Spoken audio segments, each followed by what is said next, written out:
अस्सलाम वालेकुम friends, welcome back to Top Smarties. Drama serial Umme Ayesha, जहां पर देखा जाए तो उम्मे आयशा नौशीन से बहुत उलझती है। नौशीन जो कि उम्मे आयशा को पसंद नहीं करती, क्योंकि ये शादी नौशीन की मर्जी के खिलाफ हुई। ऐसे में अजमीर भी एक गुनाह के कफारे के बोझ तले दबकर ही ये शादी करता है, लेकिन आयशा को ये चीज़ें समझ नहीं आ रही, इसलिए तो बार बार वो नौशीन से बहस करती है। जबकि हमारे इस्लाम में भी है, जब एक चीज देखो तो उसे हाथ से रोकना चाहो, जब कोई बुराई देखो उसे हाथ से ना रोक सको तो उसे जबान से रोको। अगर जबान से भी नहीं रोक सकते, इतना हथियार भी नहीं रखते, तो दिल में बुरा जानो। ये ईमान की बेशक कमजोर तरीन शक्ल है, लेकिन फिर भी मौके की नज़ाकत को देखते हुए ये फरमाया गया कि जबान से नहीं, हाथ से नहीं, तो फिर अपने दिल में बुरा जानो। अब यहाँ पर आयशा को कोई इस घर में पसंद नहीं करता, अजमीर या नौशीन। तो ऐसे में बार बार वो नौशीन को डिग्रेड करती है, उसके साथ बहस करती है, उसे इस्लाम सिखाना चाहती है, लेकिन नौशीन पहले ही काफ़ी गुस्से में रहती है, इसलिए वो आयशा से चिढ़ने लगी है। तभी तो बार बार अजमीर को शिकायतें करती है। अब यहाँ पर आयशा जो इतना इस्लाम जानती है, उसे ये भी तो मालूम होना चाहिए कि अजमीर मजाजी खुदा है, जिसके बारे में अरशाद बारी ताला है कि अगर मैं बीवी से कहता मेरे बाद किसी को सजदा करो, तो कहता कि बीवी अपने शोहर को सजदा करे। और इसके बाद ये भी इरशाद फरमाया गया कि अगर शोहर जिस हाल में रखे, जिस रंग में ढाले, बीवी को खूबसूरती से उसी रंग में ढल जाना चाहिए। अगर शोहर कहे कि नमाज ना पढ़ो, तो बीवी को नहीं पढ़नी चाहिए। ऐसे में इस्लाम इतना सख्त नहीं। इस्लाम कभी भी नहीं चाहता कि किसी का घर खराब हो।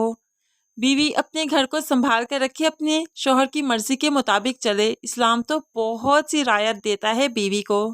तो ऐसे में आयशा ये सब कुछ कैसे भूल गई? अब माहम जैसी लड़की जो इनके घर में रह रही है, तो आयशा को इस बात का एहसास क्यों नहीं? क्योंकि दीन के साथ साथ दुनिया को रखना भी बहुत ज़रूरी है। उसका शोहर चाहता है कि वह उसके साथ टाइम स्पेंड करे, उसके साथ बाहर जाए आए, तो आयशा को इस चीज़ पर भी एतराज़ नहीं होना चाहिए। फिलहाल वो अजमेर के मुताबिक ज़िंदगी गुजारे, लेकिन फिर जैसे ही कुछ वक्त बीत जाता है शादी को, तो फिर इंसान अपने शौहर का अपने मुताबिक आसानी से ढाल लेता है। ये बात आयशा को थोड़ी सी समझनी चाहिए। इसके करैक्टर में ये थोड़े से झोल हमें नज़र आए, ये थोड़ी सी कमियां नज़र आई, जो कि हमने आपसे शेयर की। अगर आपको लगता है कि ये सब कुछ आप भी फील कर रहे हैं, तो ज़रूर कमेंट्स में बताइएगा। आयशा से मुकम्मल अट्रैक्शन ना मिलने के बाद अजमीर माहम की तरफ अपना झुकाव करता है। नशीन बेगम तो पहले ही उसके दिलो दिमाग पर माहम को सवार कर चुकी है, तो फिर आज माहम के साथ बैठे आयशा की बुराई करता है कि वो मेरे मुताबिक खुद को नहीं ढाल रही, वो सोसाइटी में मेरे साथ नहीं चल पा रही। तो यहाँ पर माहम भी कह देती है जो रिश्ता इतनी अजियत दे, उसे साथ घसीटने का भला क्या ही फ़ायदा। तो यहाँ पर अजमीर फ़ौरन से पूछ देता है, शादी करोगी मुझसे? अब तो माहम की दिली मुराद पूरी हो गई, फ़ौरन से मुस्कुराने लगी।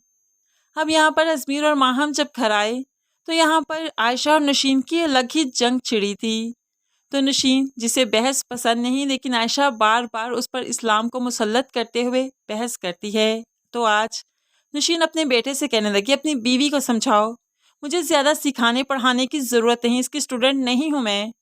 तो यहाँ पर आयशा फिर से कुछ कहने लगी, तो अजमीर चुप करवा देता है, आयशा चुप करो, बहस मत किया करो। आयशा फिर से कुछ बोलने लगी, तो अजमीर गुस्से से कह देता है, कमरे में जाओ तुम, मैंने जब कह दिया कि बहस मत करो तो मत करो ना। अब यहाँ पर आयशा बहुत ही रोते हुए कमरे में आई, तो यहाँ पर भी रोने लगी। अजमीर उसके पीछे कमरे में आया। अजमीर बहुत ही गुस्से में था, तो आयशा कहने लगी, अजमीर हमेशा मुझे आंटी डांटती हैं, लेकिन मैंने कभी आपसे शिकायत नहीं की, लेकिन आज तो इंतहा ही हो गई। मैं कब तक बर्दाश्त करूं, कितना बर्दाश्त करूं? तो अजमीर भी कह देता है, कुछ चीज़ों को हमेशा बर्दाश्त करना पड़ता है आयशा, तुम्हें बर्दाश्त करना होगा। मैं भी तो ये अनचाहा रिश्ता बर्दाश्त कर रहा हूँ ना। मेरा ज़र्फ भी तो देखो ना, मैं तुम जैसी डिज़र्व नहीं करता था। अब तो आयशा की आंखें खुली की खुली रह गई कि अजमीर ने उसे क्या ही कह दिया। लेकिन दूसरी तरफ माहम बहुत खुश है। आखिरकार वो अपनी खुशी का इजहार नौशीन बेगम से करती है। आज मुझे प्रपोज किया है अजमीर ने। तो यहाँ पर तो नौशीन की बाछें खिल गई। अच्छा, फिर क्या हुआ? तुमने क्या कहा? बहुत जल्द तुम दोनों की शादी करवा दूंगी। तो यहाँ पर माहम कहने लगी, हाँ तो मैं कर दूँ, लेकिन तब तक नहीं करूँगी जब तक मैं आयशा अजमेर की ज़िंदगी में है। मैं अजमेर की ज़िंदगी में आऊँ उससे पहले उम्मे आयशा को उसकी ज़िंदगी से निकलना होगा।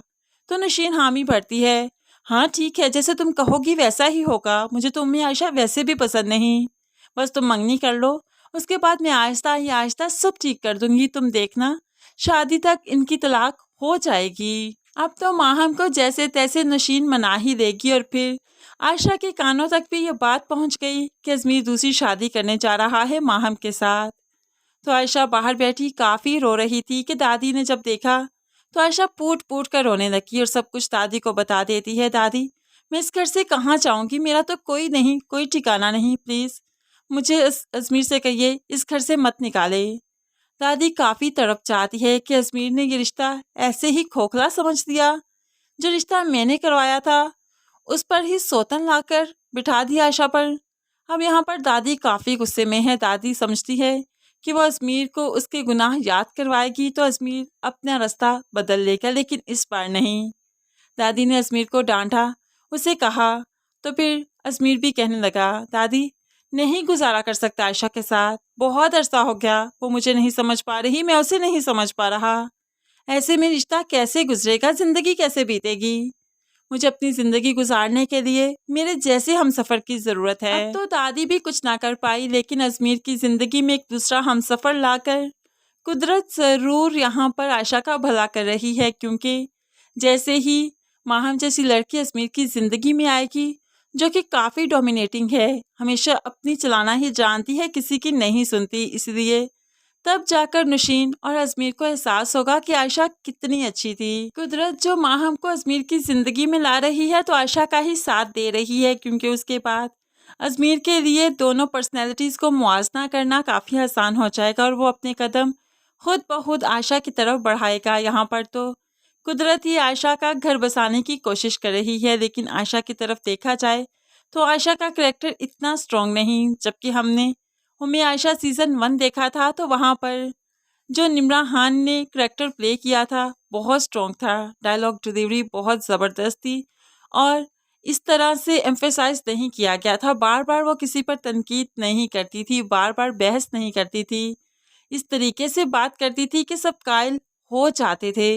लेकिन यहाँ पर थोड़ा सा जो आयशा का करैक्टर है वो फ्लेक्सिबल होना चाहिए था। फ्रेंड्स, इस बारे में आप क्या कहते हैं ज़रूर कमेंट्स में बताइएगा। मज़ीद वीडियोस के लिए चैनल को सब्सक्राइब करके साथ बेल नोटिफिकेशन ज़रूर प्रेस कर लीजिए, ताकि आने वाली हर वीडियो आप बहुत आसानी से देख सकें। दुआओं में याद रखिएगा, अपना बहुत सारा ख्याल रखिएगा। नई वीडियो तक के लिए अल्लाह हाफिज़।